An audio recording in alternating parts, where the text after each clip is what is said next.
بسم الله الرحمن الرحيم. أهلا وسهلا بحضراتكم جميعا. النهاردة هنتكلم عن كيفية تحديد عميل المثالي للشغل بتاعك والبيزنس الرقمي بتاعك، سواء خدمي أو كورس معلوماتي أو مجال تدريبي أو ما إلى ذلك. فخلينا نتكلم بدون ما أطول عليك في المقدمة، بس قبل ما نبدأ أتمنى تعمل اشتراك في القناة وتفعل زر الجرس. أول شيء، يعني إيه تحديد عميل المثالي؟ تحديد عميل مثالي يعني أنت بتختار الجمهور والشخص والعميل اللي هيشتري المنتج بتاعك أو الخدمة بتاعتك. أنت بتحدد الجمهور والشخص اللي أنت هتشتغل معاه، وبيبقى عندك سبب منطقي إن العميل لما يشتري من عندك هيستفاد ومشكلته هتتحل من خلال المنتج أو الخدمة بتاعتك. ده رقم واحد. رقم اتنين، انت بتبقى عارف ان العميل المثالي هو فعلا محتاج الخدمة دي، وان خدمتك رايحة في المكان الصحيح. ده ببساطة يعني ايه تحديد عميلك المثالي. يعني انت بتختار الشخص اللي عنده مشكلة او اللي عنده احتياج لشغلك والبيزنس بتاعك او المجال التدريبي والخدمة بتاعتك، وبتبيعها له. ده ببساطة تحديد عميل المثالي، ان انت بتختار الشخص اللي انت هتبيع له. يعني الشخص هو انت ممكن تبيع لكل الناس، ولكن منطقيا ما ينفعش، لان كل الناس عملاء، ومش كل العملاء هيشتروا منك انت في منافسين، وفي ناس كتير بتبيع بنفس البيزنس بتاعك وغيره. فبالتالي انت ما ينفعش تبيع لكل الناس، لازم تحدد عميلك المثالي. احنا قلنا أهمية يعني إيه تحديد عميل مثالي، فخليني أقول لك أهمية تحديد العميل المثالي للشغل بتاعك. أولا، هو ليه ثلاث فوائد، ولكن أهم فائدة اللي أنت لازم يعني تحط اعتبارك عليها، ولازم تلقي ثقل عليها جدا في الشغل بتاعك، ان انت بتبتعد عن المنافسه. يعني ايه بتبتعد عن المنافسه؟ يعني لو انت عندك كورس لغه، لو انت عندك كورس عن التسويق او ما الى ذلك، في غيرك كتير بيبيع نفس الكورس ونفس المجال التدريبي، وفي غيرك كتير بيبيع نفس الخدمه. ولو انت رحت للناس العملاء الاشخاص دول وحبيت تبيع برضو، هيلتهموك، لان انت مش زيهم، في ناس اقوى منك، في ناس اكبر منك. فبالتالي انت رحت للمحيط الاحمر زي ما بيقولوا البلو، الريد اوشن. فبالتالي حتى لو عملت اسعار قليله، حتى لو عملت عروض، حتى لو عملت الجوده كويسه واهتميت بالجوده وما الى ذلك، ممكن تبيع مبيعات قليله جدا. مش هتكبر، هتبيع مبيعات قليله. ولكن عشان تكبر وتعلي البيزنس بتاعك وتقف على وقف ارض، وتبقى واقف على ارض صلبه وكده، لازم تحدد عميلك المثالي وتشتغل في البلو اوشن، المحيط الازرق زي ما بنقول يعني. طيب المحيط الازرق ده ازاي نروح له؟ ازاي تحدد عميل بره الصندوق، عميل ما بيشتغلش مع المنافسين، عميل ما حدش راح له قبل كده وما حدش باع له نفس المنتج بتاعك، وهو مش متوقع ان انت تبيع له المنتج بتاعك. ده الفائده رقم واحد. الفائده رقم اتنين، ان انت لما بتحدد عميلك المثالي وبتطلع بره المنافسه، بتقدر تحط السعر اللي انت عايزه، بتسعر السعر اللي انت محتاج تسعره، تقدر تغلف السعر زي ما انت عايز، وتقدر تحط القيمة زي ما انت عايز. مش محتاج ان انت تعمل عرض واو يعني، وعرض جبار، وعرض زي ما بنقول يعني اللي هو عرض العميل بيشتري العرض. انت ممكن تعمل عرض بسيط كده والعميل، طالما انت محدد عميل بره المنافسة، فبتلاقي العملاء هيشتروا منك بمنتهى السهولة. رقم ثلاثة، بتلاقي سهولة في البيع والتسويق بشكل كبير جدا وبشكل ملحوظ، وغيرك ما بيحسش بالسهولة دي. لكن انت بتلاقيها لان انت حددت عميلك المثالي وخرجت بره المنافسة، فبالتالي البيع عندك أصبح سهل، والتسويق أصبح بسيط، وتكاليف الإعلانات أو التسويق أو أي شيء أنت قناة تسويقية أنت عليها أصبحت أقل من المتوقع.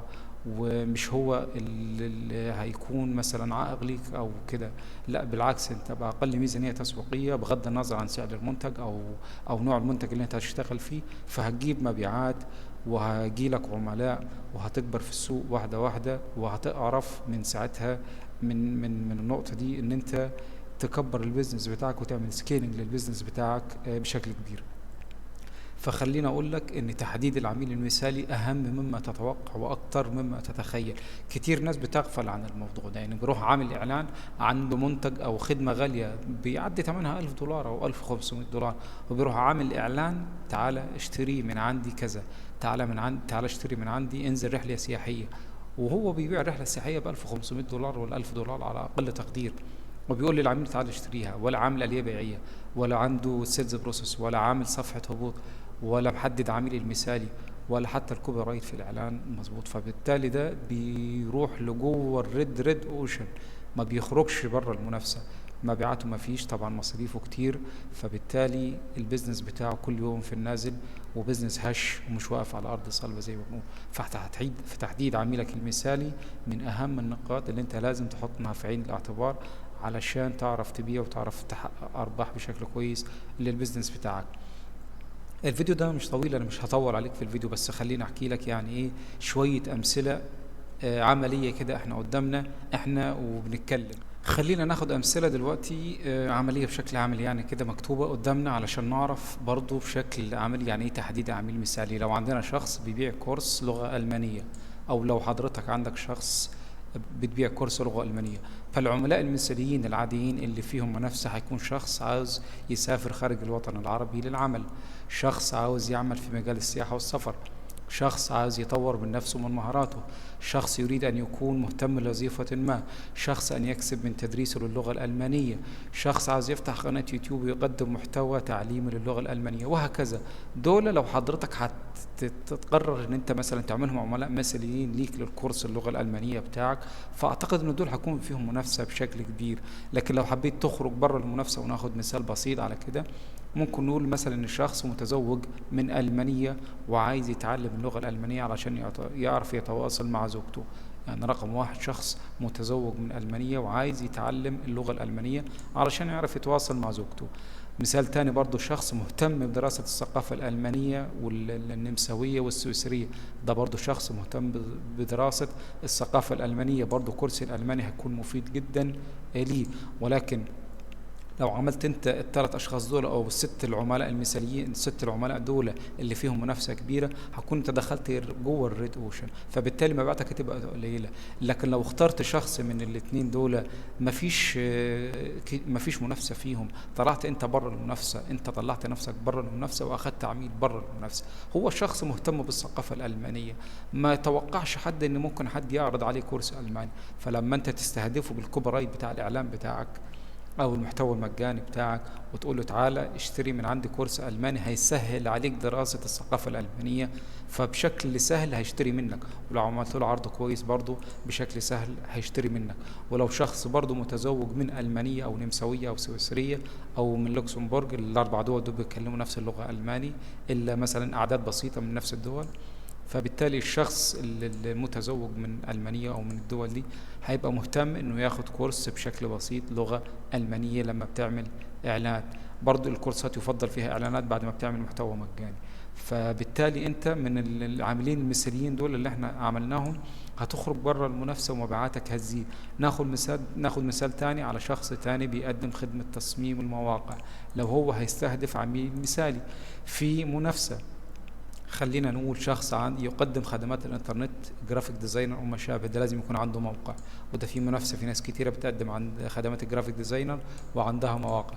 في طبيب اسنان وفي اطباء اسنان كتير عندهم مواقع، ده برضه منافسه. في شركات عقارات عندهم مواقع، برضه في منافسه. ريد اوشن، في شخص شغال بيكسب من مجال التسويق بالعمولة، الافيليت ماركتنج، ده برضه في منافسة، وفي ناس كتير شغالة في الافيليت ماركتنج وعندها مواقع. شخص بيبيع منتجات ملموسة او رقمية وعنده موقع، برضه في منافسة. شخص بيقدم استشارات اونلاين، دول كلهم برضه فيهم منافسة.